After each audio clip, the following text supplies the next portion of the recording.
जंगल की एक और सीख देने वाली कहानी। बहुत समय पहले की बात है। एक घना और सुंदर जंगल था जहां सभी जानवर मिलजुल कर रहते थे।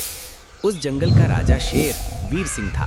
वो ताकतवर होने के साथ साथ दयालु और समझदार भी था। जंगल के छोटे बड़े सभी जानवर उसका सम्मान करते थे। एक दिन सुबह सुबह भेड़िया धवल तेजी से शेर के दरबार में आया। उसका चेहरा घबराया हुआ था। उसने सिर झुकाकर कहा, महाराज, मैं आपको एक जरूरी बात बताने आया हूँ। जंगल के कुछ जानवर चुपचाप इकट्ठा हो रहे हैं।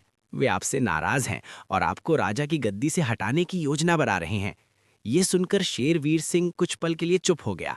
वो गुस्से में नहीं आया, बल्कि सोचने लगा। उसने मन ही मन कहा, अगर मैं जल्दबाजी में फैसला लूंगा तो जंगल में डर फैल जाएगा। शेर ने भेड़िए को धन्यवाद दिया और बोला, तुमने सही समय पर मुझे चेतावनी दी। अब मुझे सही सलाह लेनी होगी। शेर तुरंत अपने सबसे अच्छे मित्र हाथी ज्ञानू के पास गया।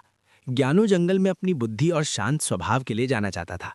जैसे ही हाथी ने शेर को आते देखा, उसने मुस्कुरा कर कहा, महाराज, आपके चेहरे से साफ दिख रहा है कि कोई बड़ी चिंता है। कुछ जानवरों की नाराजगी की बात है ना? शेर हैरान रह गया। उसने सारी बात हाथी को बता दी।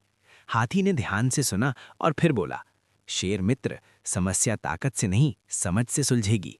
जिन जानवरों को लगता है कि उनकी बात नहीं सुनी जा रही, वही अक्सर बगावत की सोचते हैं। हाथी ने एक सरल योजना बताई। आप पूरे जंगल की सभा बुलाइए। हर जानवर को अपनी बात कहने का मौका दीजिए। जो भी परेशानी है उसे मिलकर हल कीजिए। शेर को ये सुझाव बहुत अच्छा लगा।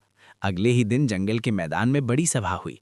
हिरण, बंदर, खरगोश, भालू, पक्षी सभी आए। शेर ने सबको शांत स्वर में कहा, अगर मुझसे कोई गलती हुई है तो खुलकर बताओ, ये जंगल हम सबका है। धीरे धीरे जानवरों ने अपनी समस्याएं बताईं। किसी को पानी की दिक्कत थी, किसी को खाने की। शेर ने सबकी बातें ध्यान से सुनी और हाथी की मदद से नए नियम बनाए। जो जानवर बगावत की सोच रहे थे, उन्हें भी समझ आ गया कि शेर उनका दुश्मन नहीं बल्कि मित्र है। उन्होंने शर्मिंदा होकर माफी मांगी। सभा के अंत में जंगल